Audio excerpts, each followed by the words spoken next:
G20 की 18वीं सरबराह conference आज नई दिल्ली में होगी शुरू। वजीर आजम नरेंद्र मोदी करेंगे इफ्तिताही खिताब। नई दिल्ली के एलामिया में सुनाई देगी आलमी जुनूब के तरक्की पजीर ममालिक की आवाज।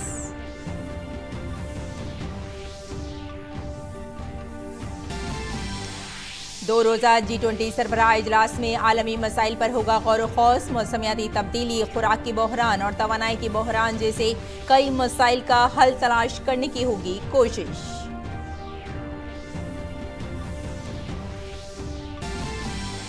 दुनिया के कई बड़े ममालिक के सरबराह दिल्ली में आलमी चैलेंजों का हल तलाश करने के लिए हुए जमा। पीएम मोदी ने इंसानी खैरखाही पर मरकजी जामी तरक्की की एक नई राह हमवार होने की जाहिर की उम्मीद।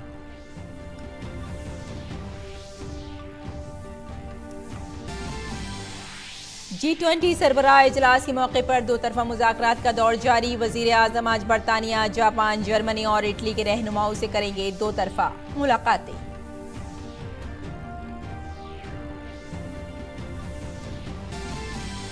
वजीर आजम ने अमरीकी सदर जो बाइडन, बांग्लादेश की वजीर आजम शेख हसीना और मॉरिशस की वजीर आजम परविंदर जुगनाथ के साथ दो तरफा मुलाकातें की। बाइडन ने की अक़वाम मुत्तहिदा की सलामती कौंसिल में हिंदुस्तान की मुस्तकिल रुकनियत की वकालत।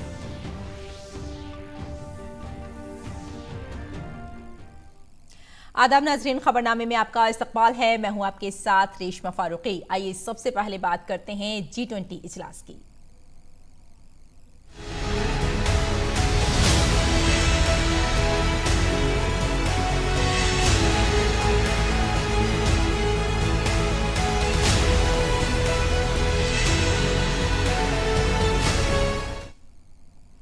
तो आपको बता दें कि G20 सरबराह इजलास के लिए सरबराहान मुमलिकत की आमद का सिलसिला जारी है। जर्मन चांसलर ओलोफ शोल्ज आज सुबह नई दिल्ली पहुंच गए हैं।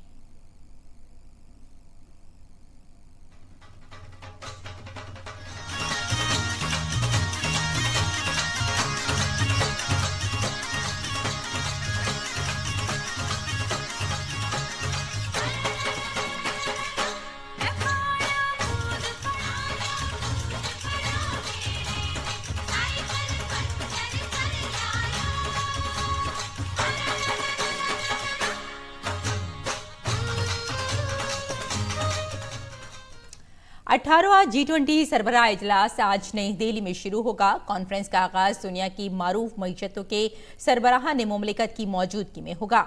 वजीर आजम नरेंद्र मोदी की ज़ेर सदारत दो रोज़ा सरबराह इजलास में अमरीकी सदर जो बाइडन, बरतानवी वजीर आजम ऋषि सुनक, जापान की वजीर आजम फोमियो किशिदा, कनाडा के वजीर आजम जस्टिन ट्रूडो, ऑस्ट्रेलिया के वजीर आजम एंथनी अल्बानी और कई ममालिक के नुमाइंदे शिरकत करेंगे। इस मौके पर वजीर आजम नरेंद्र मोदी इफ्तिताही खिताब करेंगे। उम्मीद है कि दुनिया की सरकर्दा मईशतें इस आलमी इजलास के दौरान खुराक और तवानाई के तहफ़्फ़ुज़ से लेकर साफ तवानाई की मुंतकली और मौसमियाती तब्दीली तक के मसाइल पर तफसीली बातचीत करेंगी। भारत G20 की सदारत कर रहा है, खुद को एक आलमी ताकत के तौर पर कायम कर रहा है और बहुत से तरक्की पजीर ममालिक की उम्मीदों की भरपूर हिमायत कर रहा है। भारत की G20 सदारत के दौरान अहम तरजीहात में पायदार तरक्की के अहदाफ और मौसमियाती तब्दीली के तबाहकुन असरात के खिलाफ अपनी बात दुनिया के सरबराहान के सामने रखना है।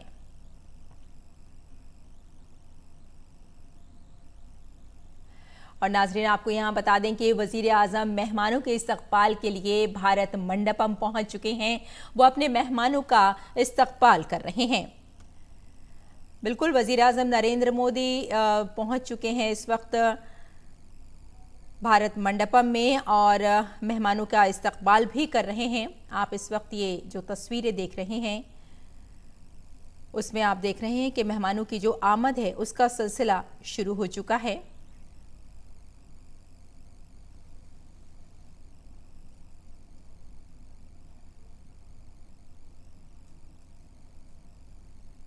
तो दिल्ली में आज से शुरू होने वाले G20 सरबराह इजलास के लिए मेहमान पहुंच चुके हैं। दिल्ली पूरी तरह से सज गई है और G20 का स्टेज दुनिया के बड़े लीडरों के इस्तकबाल के लिए तैयार है। यह हिंदुस्तान के लिए एक तारीखी लम्हा है जब दुनिया के अमीर और तरक्की पजीर ममालिक के लीडर इकट्ठे हो रहे हैं। तफसील जानिए इस रिपोर्ट में। G20 का 18वां सरबराह इजलास आज से नई दिल्ली में शुरू हो रहा है। चंद घंटों के बाद भारत मंडपम प्रगति मैदान में आलमी रहनुमा मौसमियाती तब्दीली, खुराक के बहरान और तवानाई के बहरान जैसे नए चैलेंजों का हल तलाश करने की कोशिश करेंगे। अगर हम मंडपम की चमक को देखें तो ये पूरी तरह से हिंदुस्तानियत में डूबा हुआ है। दिल्ली में कई मकामात पर सकाफती विरसे की झलकियां साफ नजर आ रही हैं, जबकि रोशनी में नहाई हुई दिल्ली मेहमानों का शानदार इस्तकबाल करने के लिए तैयार है। मंडपम के बाहर नटराज का 27 फीट बड़ा मुजस्समा हो या फिर मुख्तलिफ मकामात पर रोशनी में नहाई हुई दिल्ली का दिलकश मंजर हो, ये हर किसी को अपनी जानिब खींच रहा है। कॉन्फ्रेंस में रुकन मुमालिक के अलावा कुल 40 बड़े लीडर शामिल हो रहे हैं और नए भारत की धमक से आलमी रहनुमा रूबरू होंगे। डेलीगेट सेंटर में डिजिटल इंडिया की झलक साफ नजर आएगी। हिंदुस्तान ने पिछले 10 सालों में डिजिटल सेक्टर में बेमिसाल तरक्की की है। मंडपम में 40 बैनुल-अक़वामी इदारों के दफातर के साथ 29 ममालिक के दफातर कायम हैं। भारत ने डिजिटल पब्लिक इंफ्रास्ट्रक्चर पर जो उल्लेखनीय सफलता हासिल की है, वित्तीय मोर्चे पर आरबीआई पवेलियन में उसका प्रदर्शन किया गया है। डिजिटल रुपी के बारे में बताया गया और साथ ही साथ कैसे आसानी से स्मार्टफोन के जरिए क्रेडिट मिल सकता है, किसान को उसके खेत में बैठे बैठे कर्ज मिल सकता है, किसान क्रेडिट कार्ड के जरिए, डेयरी लोन के लिए पायलट बेसिस पे जो ये योजना शुरू की गई, तमाम सारा डाटा जुटा के उसका प्रदर्शन किया गया। फ्रिक्शनलेस क्रेडिट जो पब्लिक टेक प्लेटफॉर्म के जरिए मुहैया होगा, कैसे एक उपलब्धि भारत को हासिल हो रही है, उन सब का प्रदर्शन इस आरबीआई पवेलियन में किया गया। जो इनोवेशन पवेलियन है, यहाँ पर आप देखें, ये इसके जरिए लोग जान समझ पाएंगे और कैसे यूपीआई, यानी जो लोग यहाँ आ रहे हैं दुनिया भर के लोग, वो यूपीआई के जरिए लेन देन कर सकते हैं। उनके पास खाता नहीं भी हो तो वॉलेट से यूपीआई के जरिए लेन देन हो सकता है। इन सब का भी प्रदर्शन किया गया है। तो निश्चित तौर पर एक बड़ी उपलब्धि है जब हम देख रहे हैं कि भारत डिजिटल पब्लिक इंफ्रास्ट्रक्चर के मामले में तमाम सफलताएं हासिल कर चुका है। यहाँ जो देश और दुनिया के तमाम लोग आएंगे, प्रतिनिधि आएंगे, वो जान समझ पाएंगे इस पवेलियन में कि कैसे ये काम करता है और उस अनुभव को उठा पाएंगे, उस अनुभव का लाभ ले पाएंगे। तो निश्चित तौर पर आरबीआई का जो पवेलियन है, वहां पर जो उपलब्धियां हैं पब्लिक टेक प्लेटफॉर्म की, उसे दर्शाया गया है। तो निश्चित तौर पर हम देख रहे हैं कि जो अंतर्राष्ट्रीय मीडिया सेंटर में जो दुनिया भर के प्रतिनिधि आएंगे, वो देखेंगे कि कैसे भारत प्रगति कर रहा है, कैसे भारत आगे बढ़ रहा है, आधुनिक भारत कैसे नए नए कीर्तिमान स्थापित कर रहा है डिजिटल पब्लिक इंफ्रास्ट्रक्चर पर और वित्तीय मोर्चे पर। हिंदुस्तान की भरपूर और मजबूत जमहूरियत की तारीख के बारे में भी मुकम्मल मालूमात होगी। ये भारत का खुशहाल विरसा है जो वसुधैव कुटुंबकम में गहरा एतमाद रखता है। G20 की सदारत करते हुए हिंदुस्तान ने जामी तरक्की और इंसानी मरकूज हल पर जोर दिया है। हिंदुस्तान आलमी सतह पर भी तरक्की पजीर ममालिक की आवाज बन रहा है। भारत ने कोविड-19 की चुनौती के वक्त दुनिया को दिखा दिया था कि आपसी ताउन ही से आगे बढ़ने का रास्ता साफ नजर आता है। कोविन ऐप के जरिए दुनिया को सबसे बड़ी वैक्सीनेशन मुहिम को कामयाबी से भारत ने अंजाम दिया था। जैम की ट्रिनिटी भी जन धन आधार मोबाइल ने पसमानदा अफराद की तरक्की और शमूलियत में अहम किरदार अदा किया। हिंदुस्तान के डिजिटल इनकलाब की एक झलक यकीनी तौर पर भारत मंडपम में मौजूद होगी। इसके साथ ही दीगर ममालिक के नुमाइंदे भी इसके इस्तेमाल से इसके कामकाज को समझ सकेंगे। भारत ने न सिर्फ इख्तरा और टेक्नोलॉजी के जरिए सबका साथ और सबका विकास की बात की है, बल्कि दुनिया को एक नया रास्ता भी दिखाया है। जब G20 के मेम्बरान समेत 40 से जायद रहनुमा दारुल हुकूमत दिल्ली में अगले 2 दिन आलमी चैलेंजों पर बात करेंगे, तो आलमी मसाइल के हल के लिए हिंदुस्तानी हल वाज़ेह तौर पर नजर आएगा। शैलेंद्र मिश्र की रिपोर्ट, DD न्यूज़ उर्दू खबरें। अक़वाम मुत्तहिदा के secretary general Antonio Guterres G20 सरबराह इजलास में शिरकत के लिए दिल्ली पहुंच गए हैं। एंटोनियो गुटेरेस ने एक बार फिर अक़वाम मुत्तहिदा की सलामती कौंसिल में इस्लाहात की सिफारिश की है। एंटोनियो गुटेरेस ने कहा कि आज की दुनिया के हक़ाइक़ की अक्कासी के लिए अक़वाम मुत्तहिदा की सलामती कौंसिल में इस्लाहात की ज़रूरत है। It's obvious that India is today the country of the world with the largest population, and it is obvious that India is a very important partner in the world multilateral system. But it's not for me to decide who's going to be in the Security Council. It is for me to say that I believe we need the reform of the Security Council to reflect the realities of today's world. दो रोजा G20 सरबराह इजलास आज से नई दिल्ली में भारत की सदारत में शुरू हो रहा है। सरबराह इजलास के मौके पर वजीर आजम नरेंद्र मोदी मुख्तलिफ ममालिक के सरबराहान मुमलिकत और हुकूमत के साथ दो तरफा मीटिंग भी कर रहे हैं। वजीर आजम मोदी आज बरतानिया, जापान, जर्मनी और इटली के रहनुमाओं के साथ दो तरफा मीटिंग करेंगे। इसके बाद 10 सितंबर को पीएम मोदी फ्रांस के सदर के साथ वर्किंग लंच मीटिंग करने वाले हैं। वजीर आजम कनाडा के साथ अलहदा मुलाकात करेंगे और कोमोरोस, तुर्की, मुत्तहदा अरब अमारात, जनूबी कोरिया, यूरोपीय यूनियन, ब्राजील और नाइजीरिया के साथ दो तरफा मीटिंग भी करेंगे। वजीर आजम नरेंद्र मोदी ने अपनी रिहाइशगाह पर दो तरफा मीटिंगें भी की। उन्होंने अमरीकी सदर जो बाइडन से मुलाकात की। कबल अजी उन्होंने बांग्लादेश की वजीर आजम शेख हसीना और मॉरिशस की वजीर आजम परविंदर जुगनाथ से भी दो तरफा मुलाकातें की। बांग्लादेश और मॉरिशस G20 सरबराह इजलास में बतौर मदू शिरकत कर रहे हैं। अमरीकी सदर से दो तरफा मुलाकात के बाद वजीर आजम ने सोशल मीडिया पर लिखा कि मुलाकात में कई मौज़ूआत पर बात हुई। दोनों ममालिक ने इक़्तिसादी और अवाम के दरमियान ताल्लुकात को मजीद गहरा करने पर इत्तेफाक राय किया। उन्होंने लिखा कि दोनों ममालिक की दोस्ती आलमी मफादात के तईं बहुत बड़ा किरदार अदा करेगी। बाद में दोनों ममालिक ने एक मुश्तरका बयान जारी करते हुए कहा कि कई ममालिक 2024 में भारत की मेज़बानी में होने वाली क्वाड ग्रुप मीटिंग के लिए अमरीकी सदर बाइडन का खैर मकदम करने के मुंतज़िर हैं। क्वाड मीटिंग 2024 के इब्तदाई माह में होगी। इस ग्रुप में भारत, अमेरिका, जापान और ऑस्ट्रेलिया शामिल हैं। अमरीकी सदर जो बाइडन ने पीएम मोदी से मुलाकात के दौरान अक़वाम मुत्तहिदा की सलामती में भारत की मुस्तकिल रुकनियत के लिए लॉबिंग की। इस दौरान उन्होंने चंद्रयान 3 और आदित्य L1 को भी मुबारकबाद पेश की। दोनों ममालिक ने एक मुश्तरका बयान जारी करते हुए कहा कि जो बाइडन ने भारत की G20 सदारत की तारीफ की है। पीएम मोदी और बाइडन ने G20 से वाबस्तगी का इयादा किया और इस एतमाद का इजहार किया कि सरबराह इजलास के नताइज मुश्तरका अहदाफ को आगे बढ़ाएंगे। दोनों रहनुमाओं ने अपनी हुकूमतों पर जोर दिया कि वो स्ट्रेटेजिक शराकत दारी को इसके तमाम जिहतों में तब्दील करने के लिए काम जारी रखें। बांग्लादेश की वजीर आजम शेख हसीना से दो तरफा मुलाकात हुई। गुज़िश्ता 9 सालों के दौरान दोनों ममालिक के दरमियान ताल्लुकात में तेजी से इजाफा हुआ है। दोनों रहनुमाओं ने रवाबित, सकाफत और अवाम से अवाम के रवाबित को मजीद गहरा करने पर इत्तेफाक राय किया।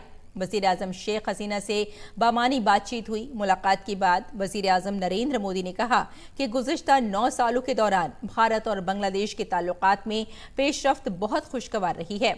हमारी बातचीत में कनेक्टिविटी, तिजारती मशगूलियत और बहुत से दूसरे मसाइल शामिल थे।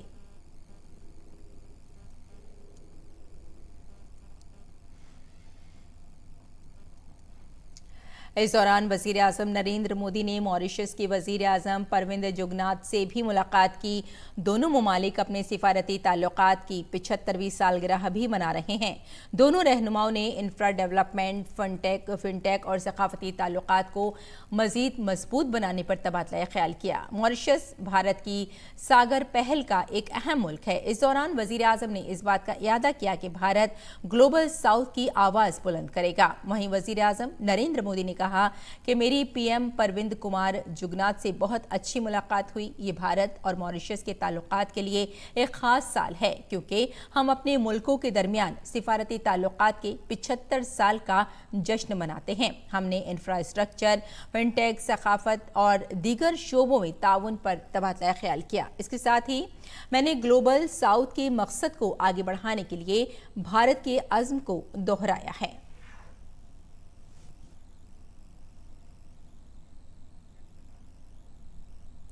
G20 कॉन्फ्रेंस में उत्तर प्रदेश के मुख्तलिफ अजला से देसी मसनूआत भी पूरी दुनिया के खुसूसी मेहमानों के सामने पेश की जाएंगी। One district one product scheme के जरिए इन देसी मसनूआत पर बैनुल-अक़वामी तवज्जो दिलाने की कोशिशें की जा रही हैं। इस बारे में मजीद जानने के लिए DD न्यूज़ ने ODOP उत्तर प्रदेश के deputy general manager Sunil Kumar से खुसूसी बातचीत की। शिल्प बाजार में इस वक्त मैं हूं उत्तर प्रदेश के स्टॉल पर और उत्तर प्रदेश की जो वन डिस्ट्रिक्ट वन प्रोडक्ट की एक यूनिक पहल रही है और इसका बहुत फायदा देखने को मिला और जो जिस जिले की उत्पाद फेमस थी उसको प्राथमिकता दी गई, उसको सरकार की तरफ से सहयोग दिया गया और ऐसा देखा गया कि वहाँ के जो शिल्पकार थे, लोगों के आजीविका में काफी बदलाव देखने को मिला। कितना बड़ा बदलाव देखने को मिला ये नई जो पहल शुरू हुई? जो 2018 में स्टार्ट हुआ था प्रोग्राम ओडीओपी, हमारा ऑनरेबल सीएम द्वारा शुरू किया गया था, उससे आज तक अगर हम मेजर करते हैं तो हम देखते हैं कि 16-17 में जहां स्टेट का एक्सपोर्ट्स निर्यात 88,000 करोड़ था, वो आज 1,74,000 करोड़ हो गया है। अब ये टाइम मैच खाता है ओडीओपी के ड्यूरेशन से। ओडीओपी 18 में शुरू हुआ, उससे मैच खाता है। तो आप इसको एक तरह से ओडीओपी के इनिशिएटिव का कंट्रीब्यूशन मान सकते हैं, बिकॉज मेन उद्देश्य ये था कि प्रदेश के जो आर्टिजन्स हैं, हैंडीक्राफ्ट पर्सन्स हैं, छोटे उद्यमी हैं, जो परंपरागत रूप से कई विधाओं में, कई आर्ट्स की विधाओं में लगे हुए थे, उनको वैल्यू एडिशन का फायदा मिला है। वैल्यू एडिशन हुआ कैसे? जो सरकार के अलग अलग इनिशिएटिव्स थे, जैसे इनको वित्तीय सहायता प्रदान करना, 20 लाख तक की सब्सिडी एक स्कीम योजना में, ओडीओपी की योजना में मिलती है। इसी प्रकार जो छोटे छोटे आर्टिजन्स थे, जो पुराने टूल्स पे काम कर रहे थे, उनको ट्रेनिंग दे के नए टूल उपलब्ध कराना, जो मॉडर्न टूल हैं। उससे क्या हुआ? उनकी एफिशिएंसी बढ़ी और प्रोडक्शन बढ़ा और उस उत्पाद की गुणवत्ता बढ़ी, जिससे उत्पाद की मार्केट की डिमांड बढ़ी। तीसरा, एक और योजना लाए हैं जिसके तहत जो मेले प्रदर्शनियां हैं, चाहे वो स्टेट के हैं, देश के हैं, विदेश के हैं, उसमें ये आर्टिजन्स, ये उद्यमी पार्टिसिपेट करते हैं। सरकार उनको जितना उनका खर्चा हुआ उसका 75% तक रीइंबर्स कर देती है, वापस कर देती है उनका खर्चा। इससे क्या हो रहा है कि ज़्यादा से ज़्यादा पुरानी कलाओं में लगे आर्टिजन देश विदेश के मेलों में पार्टिसिपेट कर रहे हैं, उस कला को सीखने की तैयारी कर रहे हैं, उसको सीखने में रुचि दिखा रहे हैं। ये प्रोग्राम का अपने आप में एक बहुत एक महत्वपूर्ण इसका अचीवमेंट है कि इस विधा में इंटरेस्ट पैदा करना नई जनरेशन का, ये इस प्रोग्राम की सफलता का द्योतक है। नई जनरेशन आएगी, वो सीखेगी, क्योंकि पहले होता था कि लोग छोड़ देते थे क्योंकि उसमें आमदनी नहीं होता था, आर्थिक स्थिति बहुत अच्छी नहीं होती थी। लेकिन वन डिस्ट्रिक्ट वन प्रोडक्ट से फायदा होने लगा, उनके आर्थिक स्थिति में भी वृद्धि होने लगी, बिक्री होने लगी और जो नई पीढ़ी है वो भी अब उस हुनर को सीखने के लिए आगे आ रही है। कैमरामैन एम ए खान के साथ नितिन सिंह, डीडी न्यूज, भारत मंडपम, शिल्प बाजार। राजधानी दिल्ली G20 सरबराह इजलास के लिए पूरी तरह से तैयार है। भारत मंडपम में भारत की तकनीकी कामयाबियों की झांकियां भी लगाई गई हैं। हमारे नुमाइंदे नितेंद्र सिंह ने डिजिटल इंडिया एक्सप्रेशन जोन में ई संजीवनी स्टॉल का जायजा लिया।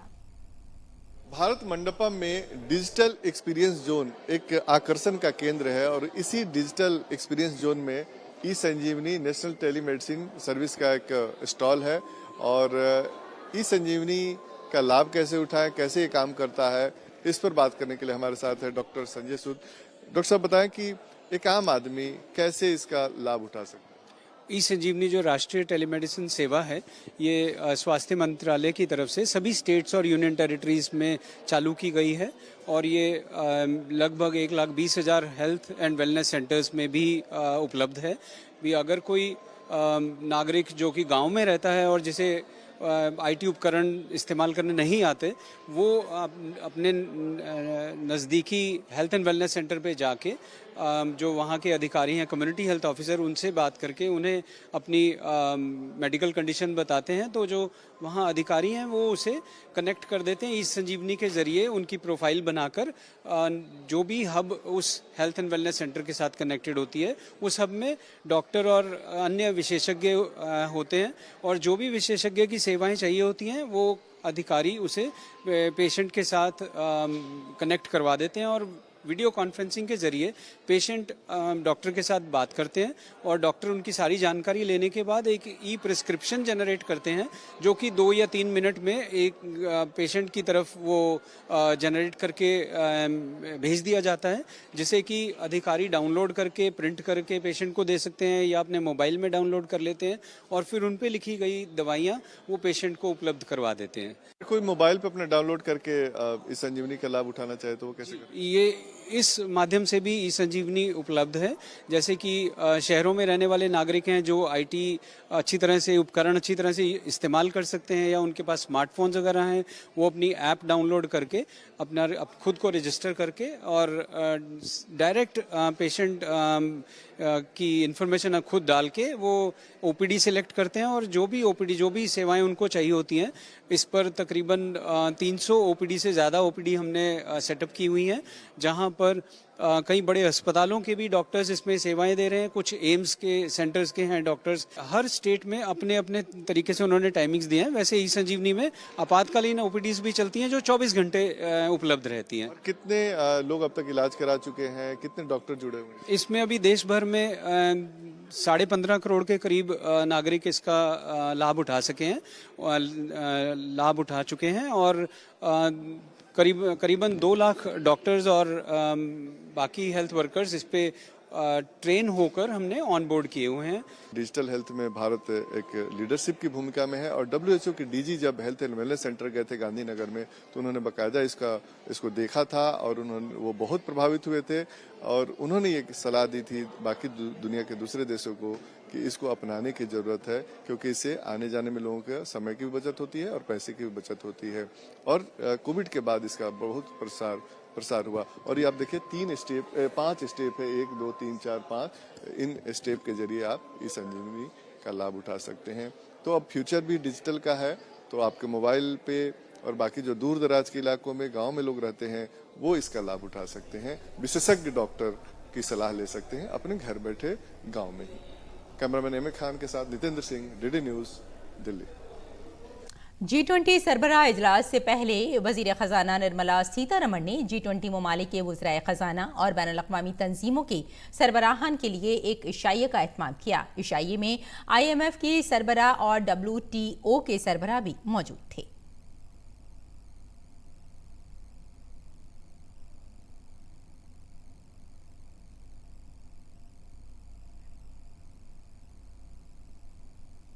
तो नाज़रीन, ये थी खबरें G20 से मुताल्लिक़।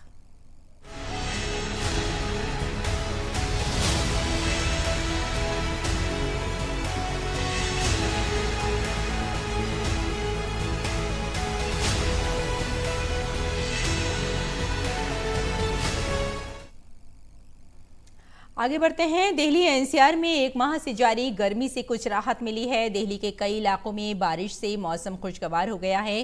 दिल्ली के साथ साथ NCR के इलाकों में भी बारिश हुई। जुमे को दिन भर मतलब अब्र आलूद रहा और शाम तक कुछ इलाकों में मूसलाधार बारिश हुई। आज सुबह तेज हवाओं के साथ बारिश हुई। महकमा मौसमियात के मुताबिक आज शाम या रात में हल्की बारिश का इम्कान है। इसके साथ ही इतवार को भी दारुल हुकूमत में बारिश हो सकती है।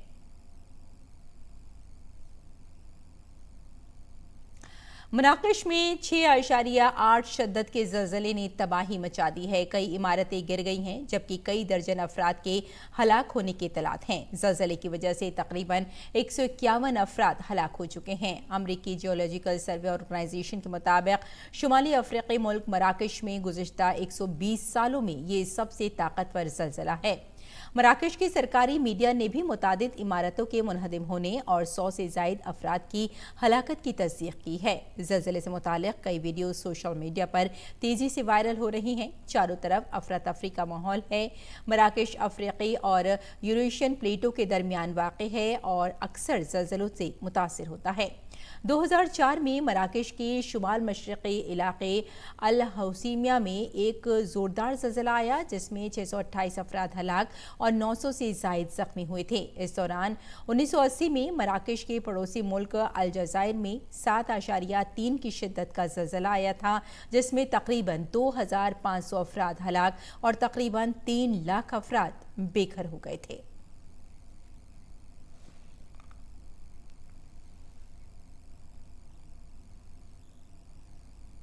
और आइए अब नजर डालते हैं दिल्ली से शाये कुछ उर्दू अखबारात पर।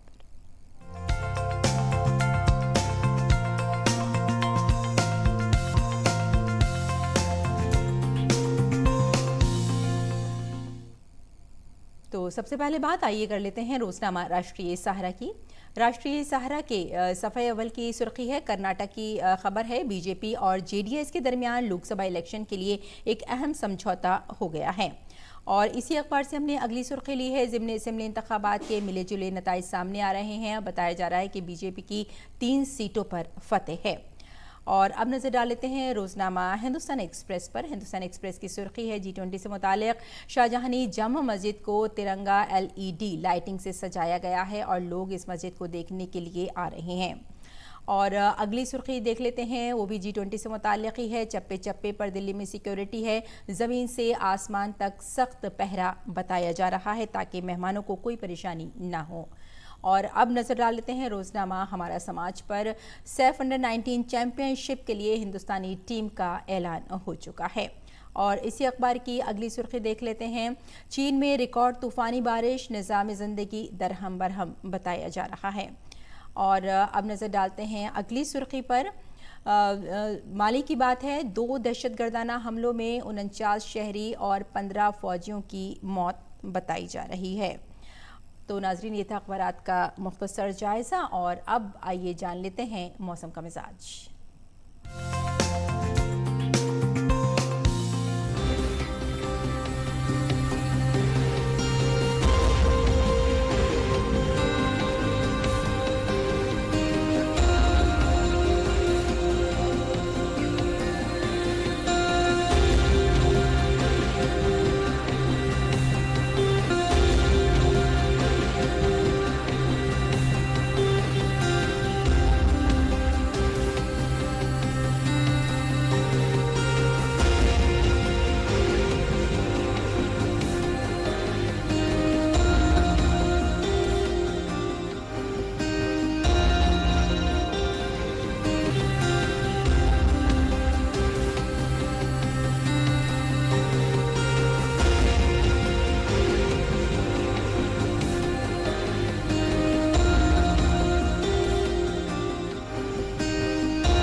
तो नाज़रीन, इस बुलेटिन में फिलहाल इतना ही। इजाज़त दें, आदाब।